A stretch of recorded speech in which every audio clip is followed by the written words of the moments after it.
vamos a contarte que hoy tenemos un programa cargado de data, como siempre, pero con 3 profesionales que vienen a aportarnos sumas, pero, ¿cómo decirte?, conceptualidad de todo el conocimiento que tiene. Tenemos a Claudia de Grossi, que ahí la vemos, la saludamos, y nos va a hablar de algo que seguro te va a sonar, o al menos familiar, o vas a decir, ah, mira, no sabía cómo enfriar las papas y el arroz. ¿Pero qué, hay un secreto? Y sí, no es un secreto, es algo necesario tener en cuenta, y un rato vamos a estar charlándolo con ella. Eric, ¿cómo te va? Está ahí listo también ya en su consultorio, nos abre las puertas porque vamos a hablar de caminar. ¿Viste cuando hablamos de hacer actividad física? Bueno, hablar de actividad física es, entre otras cosas, caminar. Pero en este caso, ¿qué hay que tener en cuenta para que la caminata sea algo que nos sume? En un rato con Eric vamos a estar viéndolo también. Y está desde Córdoba para el país, para el mundo, Oscar Atienza. ¿Cómo estás, Oscar, querido? Bienvenido.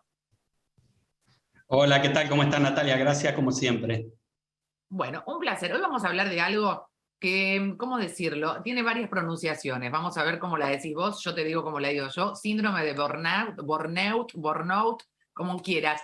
Pero, ¿de qué se trata este síndrome que habitualmente le decimos de pronunciación difícil, pero con un impacto muy concreto en nuestra salud, ¿no?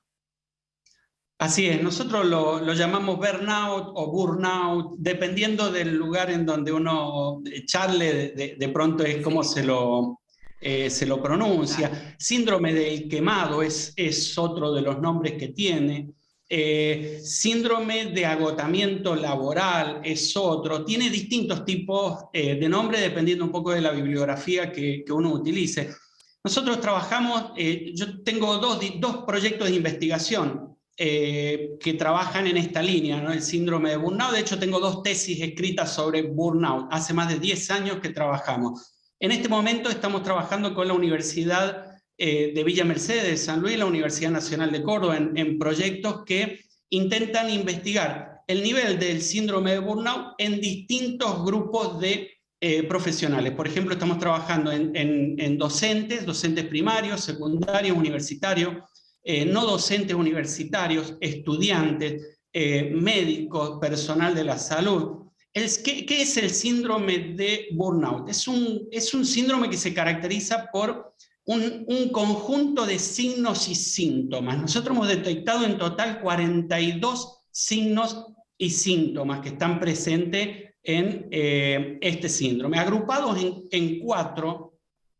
componentes. Uno de ellos es el agotamiento emocional, que se caracteriza por, ¿viste? Cuando uno siente que está cansado, que está irritado, que ya no quiere que le hablen más, que en cualquier momento explota, es decir, emocionalmente uno está con dificultades, muy inestable, ¿no? claro, muy inestable. Dolor de cabeza. Estás exasperada, estás como todo te altera. Viste que el otro te Exactamente. empieza a decir, eso no te lo tiene que decir el otro, uno se da cuenta, lo siente. Lo que pasa es que a veces cuesta reconocerlo. Por eso me parece tan importante que lo tratemos, Oscar, porque hay muchas Totalmente. alarmas que se encienden que nos pueden señalar que Totalmente. estamos ante esta situación. Vos decías, son 42 los signos y síntomas, pero más allá Así de los es. característicos que recién describías, hay muchos asociados a otras patologías, por ejemplo, la ansiedad, la depresión, que tienen que ver justamente con situaciones que está hoy muy presente en mucha gente. La pandemia lo exageró, lo exasperó, como quieras. Pero ¿qué pasa cuando yo ya sostengo lo insostenible? Este síndrome empieza a calar profundo y puede hacer otra sintomatología.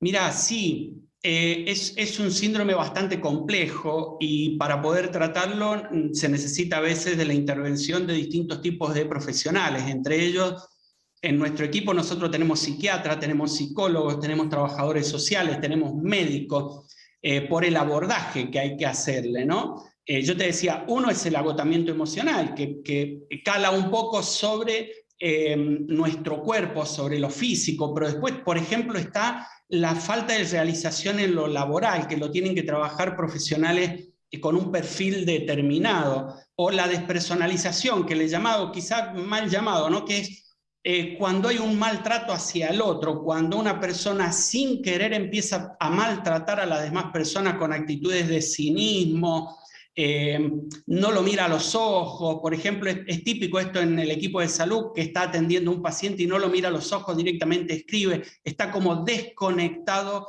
de la realidad. Y allí hay que empezar a trabajar en cuestiones particulares y cuestiones también a nivel de empresa, porque hasta te diría que puede ser hasta contagioso, ¿no? Tener un empleado o una persona que trabaje en esta situación termina complicando al resto de los compañeros de trabajo, así que se tiene que, digamos, hay que avanzar sobre una estrategia de trabajo en lo individual, pero también en lo grupal, porque quizás hayan algunas variables en la empresa que se tengan que modificar para poder ayudar a estos empleados, ¿no? Es bastante feo y se la pasa bastante mal. Me parece, Oscar, re interesante, porque a veces pasa que tenés un compañero, una compañera, en el trabajo, en la vida, que notás que todo le cae mal y esa persona genera climas que son muy difíciles, porque esto que vos decías, no es un virus que se contagia, pero es una actitud que definitivamente, si vos ves que alguien todo el tiempo está nervioso, yo no quiero trabajar con esa persona, me aíslo de esa persona, el trabajo en equipo, incluso en la casa, en la familia, empieza a generarse un desequilibrio que afecta definitivamente al resto. Entonces, ¿a dónde tendría que ir alguien que tiene alguno de estos síntomas? ¿Dónde recomendás que sea la primera consulta? Mira, hoy ya este síndrome está reconocido por la OMS, así es que cualquier médico clínico puede llegar a, ya lo tenemos incorporado dentro de los diagnósticos, cualquier médico puede hacer el diagnóstico, cualquier psicólogo puede hacerlo, o médico psiquiatra. Me parece que cualquiera de los profesionales pueden trabajar sin ningún tipo de problema en este síndrome, y nosotros estamos trabajando con ellos para tratar de incorporarlo bien al síndrome de burnout, dentro de las posibilidades diagnósticas, ¿no? Porque también vemos que hay muchos pacientes que están tratados por uno de estos 42 signos y síntomas, por ejemplo, ansiedad o depresión, pero si uno busca, hay algunas cuestiones más por allí que hay que empezar a tener en cuenta. Por ejemplo, el comportamiento en la empresa, negativismo, por ejemplo, ironía, actitudes cínicas con los compañeros de trabajo. Si uno detecta eso, también podría llegar a trabajar con alguna empresa que empiece a cambiar el clima laboral, ¿no? Así que es bastante complejo, pero por estos 3 profesionales podría estar iniciando. Vamos a darle paso a las preguntas, Oscar, que la gente ya nos hace, por supuesto, para transmitírtelas. @Oscar Atienza, Oscar Atienza. Camila de Formosa dice: me encanta mi trabajo y eso hace que trabaje muchísimas horas por día. ¿Me podría traer consecuencias? La cantidad de horas de trabajo no está relacionado en realidad con el síndrome de burnout, sí está relacionado con uno de los componentes, que es el agotamiento emocional, el cansancio extremo. Y sin el agotamiento emocional no existe el burnout. Así que uno lo podría tomar como que podría ser la antesala para que, junto con otras variables, se termine instalando el síndrome de burnout. Así que nunca es bueno trabajar más de 8 horas diarias, ¿no? Porque puede ser la antesala a un síndrome que después es complejo poder desactivarlo. Bien, vamos a la próxima pregunta. A ver, Paula de Pilar, tuve ese síndrome hace algunos años, tengo terror que me vuelva a pasar. ¿Qué me puede recomendar? Bueno, empezar a trabajar sobre cuestiones personales. Yo les digo siempre, damos muchas charlas en las universidades y les pregunto a los asistentes, ¿cuánto hace que no van al cine de noche? ¿O cuántas veces por semana sigue trabajando después de que llega a su casa? Viste que ahora con esto de la tecnología es común que nos llevemos el trabajo a nuestras casas. No, hay que desconectarse. La gente necesita recreación y después de terminar el horario de trabajo se tiene que recrear. Y esto también va para los estudiantes. Los estudiantes llegan a su casa y siguen estudiando hasta las 2, 3 de la mañana. No, también tienen que verse como trabajadores los estudiantes y hay un momento en el que la cabeza tiene que desconectarse, tiene que recrearse. Así es que les recomiendo eso, empezar por eso, que es un tema mínimo. Fíjate que la palabra es recrear. Si uno puede hacer esa pausa, luego puede volver a crear, ¿no? A ser productivo, pero si no así es, pausas, totalmente. Es muy difícil, muy difícil. Ana de Florida, mi hija tiene 10 años y es muy autoexigente con sus estudios. ¿Puede tener este síndrome también? En realidad todos podemos tener el síndrome en algún momento. Claro, no, la autoexigencia no creo que esté muy relacionada. Lo que pasa es que si en algún momento no la controla y empieza a tener algún tipo de frustración claro, o no se siente del todo conforme, bueno, puede empezar a generarse el clima para que se dé el síndrome de burnout. pero la autoexigencia no la tenemos nosotros relevada dentro de los signos y síntomas que nos tienen que dar el alerta, ¿no? Bien, ahora lo puntual me agrego a la consulta de Ana es, ¿los chicos podrían presentar el síndrome? Sí, totalmente. Es más, tenemos trabajos de investigación sobre estudiantes del secundario, chicos de 12, 13, 14 años, que ya no saben qué les pasa y uno cuando investiga encuentra que gran cantidad de signos y síntomas están presentes. Por ejemplo, el aislamiento, la irritabilidad, chicos que, por ejemplo, hoy es muy común encontrar que tienen el sueño desordenado, ¿no? Que se quedan despiertos o que de pronto no es como nosotros que estamos acostumbrados a estar despiertos durante el día y dormir en la noche. Ellos tienen un ritmo, los chicos de hoy, totalmente distinto. Y hay algunos chicos de esos que tienen muchísima cantidad de signos de burnout, ¿no? Con prevalencias que pueden estar en el orden del 30 al 40% en adolescentes, por ejemplo. Así Muchísimo. que ya son cifras altas. Sí, muchísimo, muchísimo. Y claro que la pandemia seguramente profundizó esto, que tiene que ver también, que esa es otra pregunta, ¿no? A veces con algunas características de la personalidad de cada uno.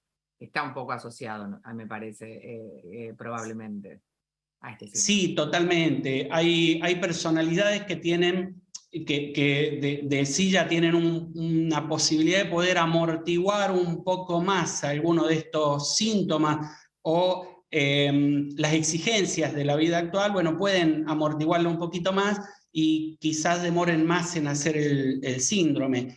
Hay otros que no tienen esa posibilidad, entonces en esas personas quizás llegue un poco antes, así es que la realidad es que todos podemos tener este síndrome. Antes o después llega un momento que, mira, el primer signo que aparece es la irritabilidad. Cuando uno ya ve que viene alguien que le quiere preguntar algo y tiene ganas de explotar, ahí tenés Sí, el indicador justo de que estás en pleno desarrollo del síndrome de burnout. absoluto. Janina de Tierra del Fuego, mirá lo que dice. A ver, que justo no le había hecho la pregunta, le voy a pedir a la producción si me la pone. Ahí eso, Janina de Tierra del Fuego.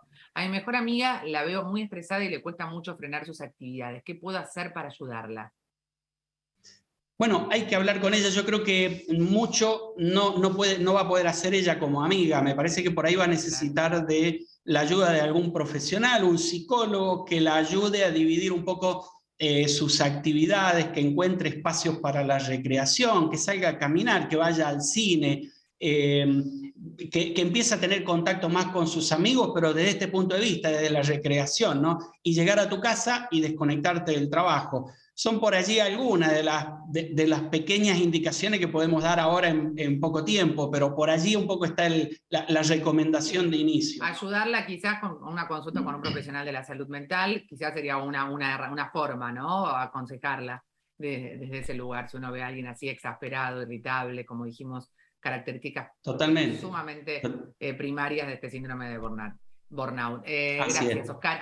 Oscar Atienza, ahí lo pueden contactar, seguir y por supuesto estar más cerca de este profesional que hoy nos habla de un síndrome que aqueja a gran parte de la población y, como decíamos recién, a una parte muy importante de los adolescentes a los que tenemos que ayudar y acompañar en este proceso. Gracias, Oscar. Gracias a ustedes, que anden bien. Buen día.